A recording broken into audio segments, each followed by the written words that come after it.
Hello everyone, we will continue the topic BRF plus, and so far we covered the introduction to BRF plus, we covered the benefits of BRF plus, we covered the main components or parts of BRF plus. Now what we will do, we will start with the creation of a very simplest application.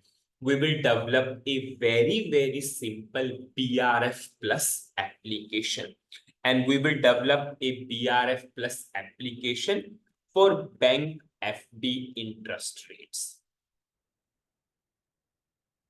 We will develop a BRF plus application for bank FD interest rates. And what will be the input? The input will be duration. And we will go for a perception that duration will always be in years. And what will be the output? Output will be interest rate, FD interest rate. Suppose if user is putting the input, suppose 1 year. Suppose for 1 year, the FD interest rate is 7. Suppose for 2 years, the FD interest rate is 8. So we will develop a very simple BRF plus application for this particular purpose. And yes, you all know why we have BRF plus, so that we can separate the rules. We can separate the rules from the application itself, because nowadays rules are changing so drastically that we cannot every time change the code or change the values in the table. So what is the best way? The rules must be separate. So what we will do, we will create a BRF plus application for this particular purpose. Now I will simply log in into SAP.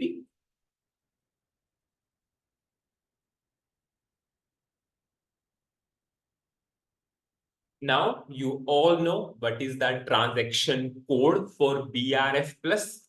You can put BRF plus, you can go for plus symbol, it is totally your wish. Or if you want to put PLUS also, it is totally your wish. Because I told you that transaction code for BRF plus is BRF plus, or you can put BRF PLUS also, it is totally your wish. Suppose I am putting BRF plus. I will put end. Now it will open in Internet Explorer. Yes. Now it will ask for your credentials. First time it will ask for your credentials. You can put your SAP credentials. I will go for login. This is my SAP credentials. I already put and remember that. That's why next time it is automatically coming. I only have to do login. So if whenever you will put for the first time, it will ask you, do you want to remember the choice? If you will remember the choice, next time it will be automatically there. You only have to log on. Now after login, yes, now this is your business rule framework plus. Welcome to BRF plus.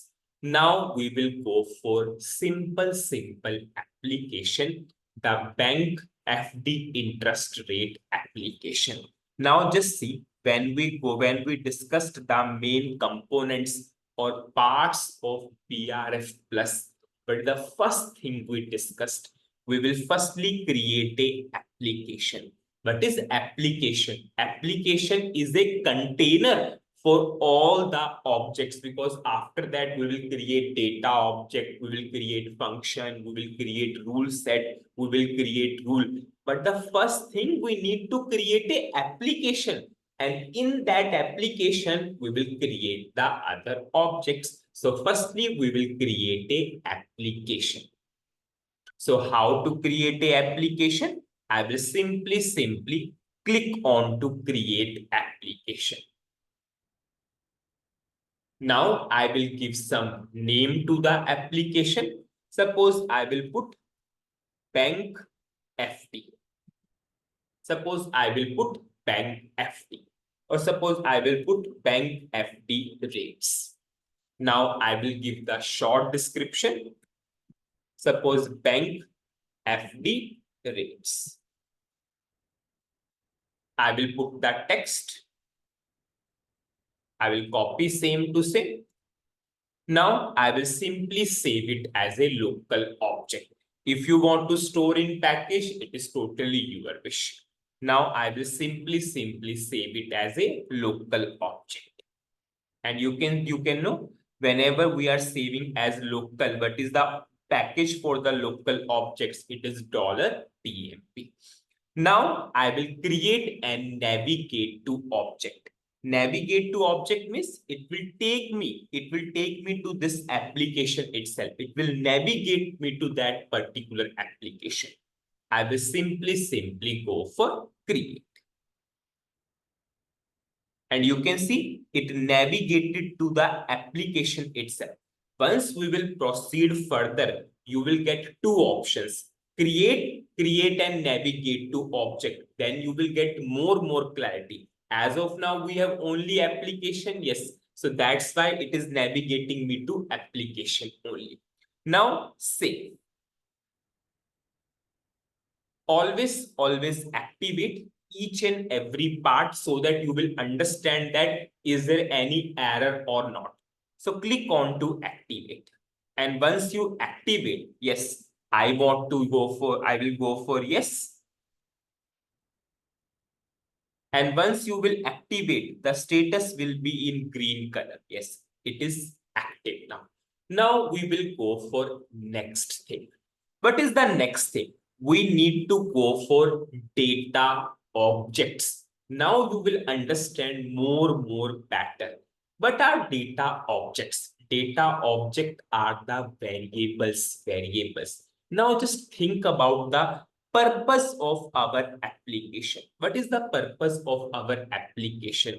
We are developing a application for bank FD interest rate, in which input will be duration, output will be interest rate. It means you require how many data object?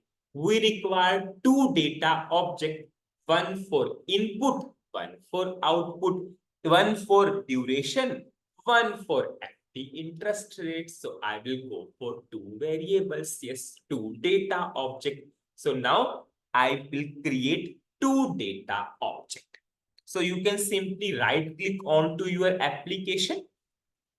Once you right click onto your application, first just select your application. And whenever you right click on your application, create, you will get a option of data object. Yes, we will create a element as of now. Element means that will accept the single value. Yes, we will pass the single year. We will pass the single year and we will go for single interest rate. So I will go for element. Because you can simply consider it as a parameter, because parameter accepts single value. So element will also accept single value. So now I will give some name. Suppose I am giving the name, suppose P, suppose I will say, I will go for P year. Or I will simply give P input so that there will not be any confusion. Now, suppose I will give the short text. This is for duration. Suppose I will give the text duration. Now, here I will simply choose bind to data dictionary. Now, whenever I will choose bind to data dictionary, it means I need to pass the data element, yes, and I need to go for domain also, because you all know whenever you are going for any data object, yes, length is required, length and type is required. So what we will do, I will create a domain, I will create a data element, and I will pass the data element here. DDIC, we are referencing to data dictionary, a BAP dictionary. It means we will create the domain and data element through SC11 transaction code. So I will simply go to SC11 transaction code. And now I will firstly create a domain. Suppose I will create a domain for suppose duration first. So I will write ZD duration. I will go for create. I will put the short description. Suppose duration. Now, duration is always numeric because we will put 1 year, 2 year, 3 year. Yes. So duration is always numeric. Suppose I will put numC. Suppose number of characters 2. I will simply activate this domain. I will save it as a local object. Now I will create a data element. I will choose the third radio button, ZDE duration. I will go for create. Okay, it already exists, so I will give some different name. Suppose I will give, okay, DURATION. Suppose I will give _1. I will go for create. Data element, yes. I will give duration. And I will put that domain which I created. numC2 automatically appeared. I will provide the field label, duration. I will go for same to same label. So my first data element is active. Now I will pass this data element here. Because this is the way you are always doing the code also. You are giving some name, type, you are passing the name of the data element. Same to same thing we are doing here. Same to same. How you are giving a input to the program, how you are giving parameter name, type, data element name. So if I will go for OK, you can see this is our parameter name. This is our parameter name. And this we are writing type. It will refer to this data element. This data element has a domain of numC2. It means P input is of numC2. Yes, I will. Now here you will get the clarity. If I will simply click on to create, it will take me to the application. Then if I want to go to the data object, I need to further navigate. But whenever you are creating, at that time, always choose this. Because if you will choose this, it will create also and the navigation will be on the current object only. Suppose if I will click on to this, create and navigate to object. You can see currently I am in P input only. Yes, but if you will click on to create, you will move on to application. Then you have to again come on to data object. So whenever you are creating, it is always good. You will choose create and navigate to object. So it will create also, it will navigate to that object also. Now I will simply save. Do not forget to activate at that point itself. You will realize, yes, there is any error or not. So now I will activate. Now you can simply check also. You can see it is in green color. So it means it is active. Now I will create another data object. Yes, another data object for what? FD interest rate. So I will simply right click on to data object. Now I will create element. Yes. See, as of now, we are going for single, that we will pass single input as single output. That's why we are going for element. Now I will go for interest rate. Suppose my name of the element is P out. Suppose I will simply give interest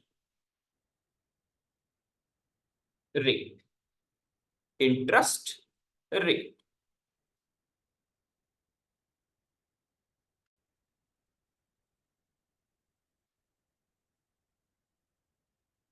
interest rate.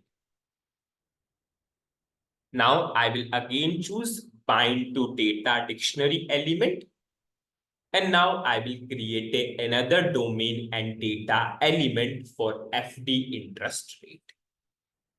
So now I will simply go to the system. Firstly, I will go for domain. ZD, suppose I am saying interest. TER. I will go for create interest. Suppose I will go for character, because we will put point also 7.5, 8.25, then I will go for character. Suppose I will go for character 3. Suppose I will go for activate. I will save it as a local object. Now I will simply, suppose I will make it character 4. Sometimes it might be 10.25 or something. So I'll just increase it to 5 at the safer side. So that in future, yes, if I want to put 11.25 or something, so it will accept. Now I will create a data element. ZDE interest. I will go for, I'll put _1. I think ZD interest already exists. I will go for data element interest. I will pass that domain which I created, and I will pass the field label. Interest. I will go for activation. Now I will pass this data element. I will go for OK. You can go for create and navigate to object. So it will be on the current element. You can see I'm on current element P output interest rate. We will save. And now we will activate. Now you can see it is also in green color. So what is the summary of this particular video? In this video, we started with the creation of a very simplest application, BRF plus application for bank FD interest rate, in which input will be duration, and we are going for a perception that input will always be in years, and output will be FD interest rate. So for that, we put the transaction code BRF plus, or you can simply put BRF plus, or you can put BRF PLUS. It is totally your wish. Now, once you put, you will get Internet Explorer, that because BRF plus will open in Internet Explorer. At that time, it will ask for SAP credentials. So whenever you will put the SAP credentials for the first time, it will ask you to remember that choice. Once you can remember, you will be always able to see username and password automatically filled. You have to click on to log on only.